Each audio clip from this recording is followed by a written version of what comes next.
que estão aqui acompanhando a votação do Plano Nacional de Educação, e é exatamente sobre esse tema que eu quero falar hoje aqui, porque vamos iniciar um processo de discussão, de votação nesse plenário sobre o Plano Nacional de Educação, projeto de lei da Câmara, número 103 de 2012, que teve relatório aprovado na semana passada na Comissão de Mérito, que é a Comissão de Educação.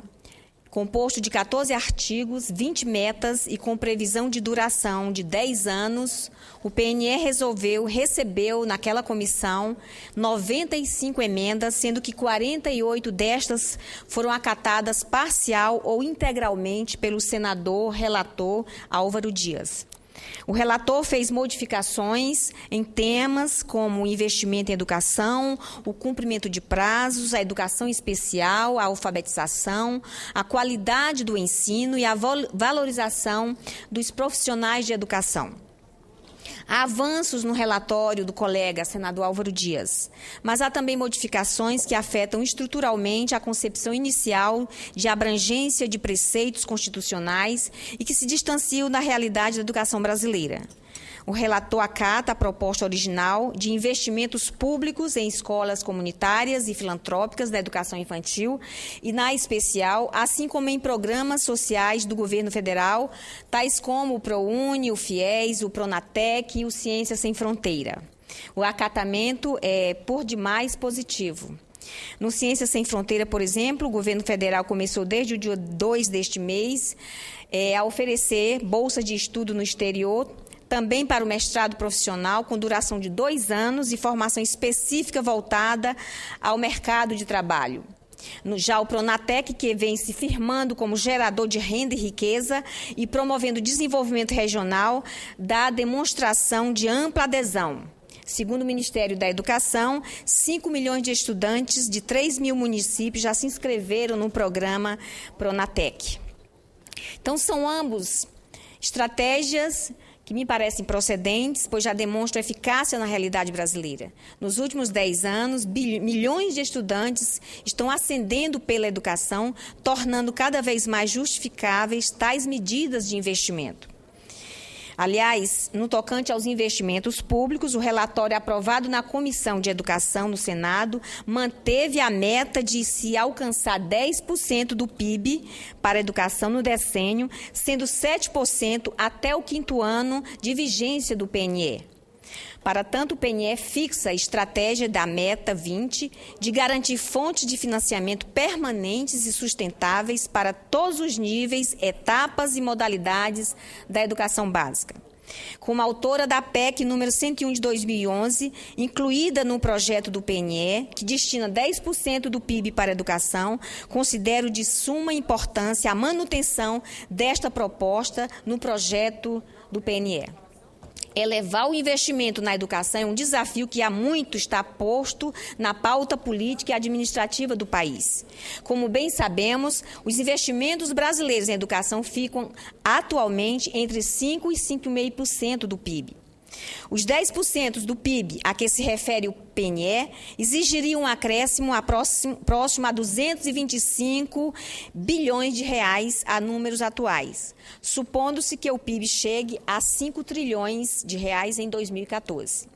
Diante da unanimidade que se criou em torno dos 10% do PIB, sabemos que se trata de patamar irrecusável a inspirar nosso trabalho incessante aqui no Senado Federal. Reforço aqui essa proposta porque não compreenderia um PNE de 10 anos de duração que negligenciasse esta meta de 10% do PIB para a educação. Todavia, concordo com meus pares na crítica às sanções imputadas pelo relator, especialmente aos gestores públicos. São sanções como a suspensão de transferências voluntárias, a tipificação como crime de responsabilidade e a imputação de responsabilização aos gestores municipais e estaduais. Coloco-me contrária a estas sanções por entender que elas, como disse aqui o senador Vital do Rego, desconsideram a independência dos poderes, violam o pacto federativo e demonstram desconhecimento às correlações de forças entre estados e municípios.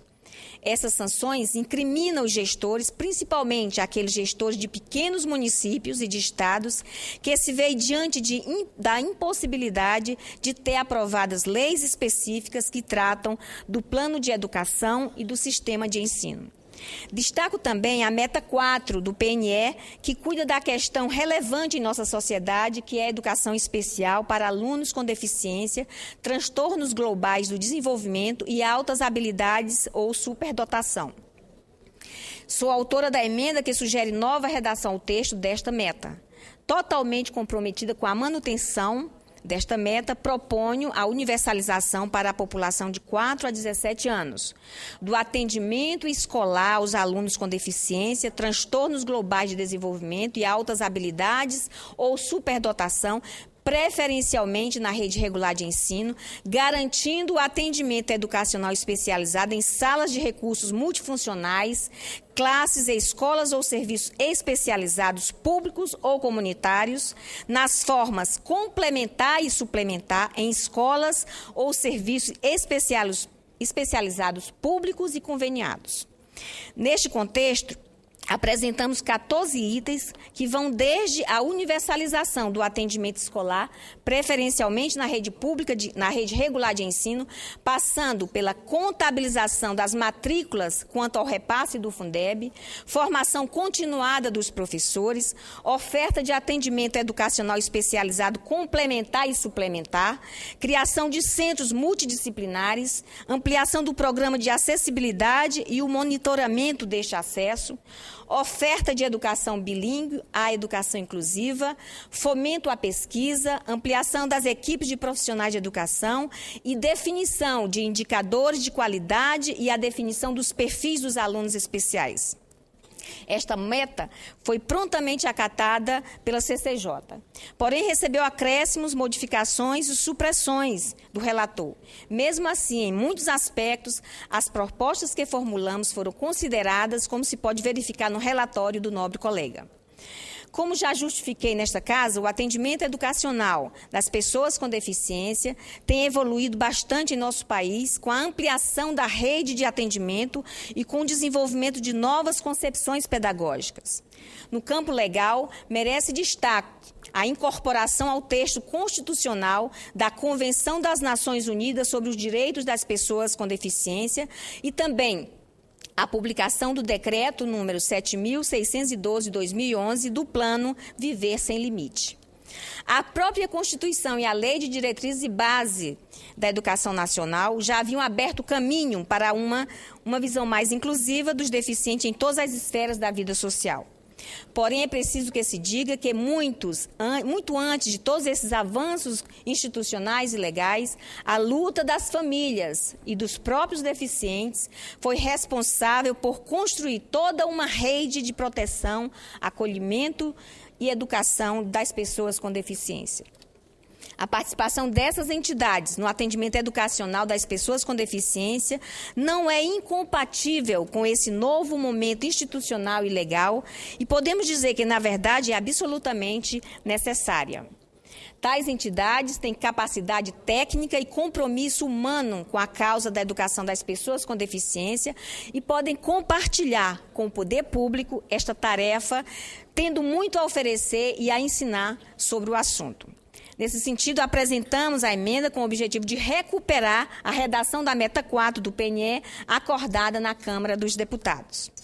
Com referência à meta 17 do PNE, que trata da valorização do professor, destaco que na educação básica, além da criação do Fundeb, que garantiu mais recursos para todas as escolas públicas brasileiras, o Congresso Nacional se empenhou na implantação do piso salarial nacional, visando promover a valorização dos professores e viabilizando sua formação continuada.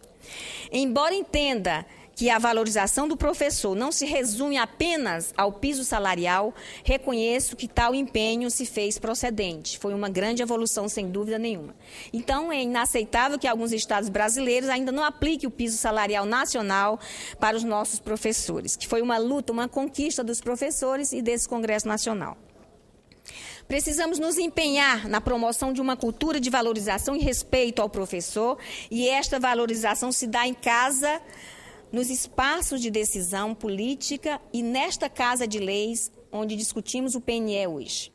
É imprescindível que nosso PNE contenha uma política nacional de formação continuada para os profissionais de educação. Desta forma, refuto a alteração proposta na estratégia 17.4, que, embora mantenha a ampliação da assistência financeira específica da União aos entes federados, estabelece, porém, condicionantes à transferência de recursos voluntários. Esta alteração muda todo o sentido que foi aprovado anteriormente e periga tornar insustentável a situação dos entes federados, prejudicando, no final de contas, a população, o que não é o objetivo do PNE. Os municípios não podem ser penalizados. A meta 18 no PNE prevê que seja tomado como referência o piso salarial nacional do professor para o plano de carreira de todos os profissionais de educação pública. Mas avalio que ainda precisamos de mais, muito mais nesse aspecto. Quero resgatar aqui, resumidamente, um debate que fiz semana passada, na 6ª semana de valorização da primeira infância e cultura de paz, realizado pelo Senado Federal. Ao discorrer sobre êxitos importantes na educação infantil, fiz questão de destacar a necessidade da valorização dos profissionais que lidam com este público, com essas crianças, assunto que também é muito importante e que está muito claro no PNE. Afirmei, entre outras, as novas necessidades, sem dúvida, de profissionais nos diferentes campos de formação universitária que incidem direta e indiretamente na vida das nossas crianças.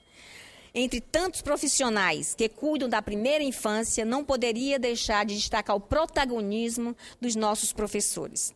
E é esse protagonismo que exige de nós, sociedade brasileira, iniciativas consistentes de formação, capacitação e valorização desse profissional tão importante, mas ainda tão desprestigiado.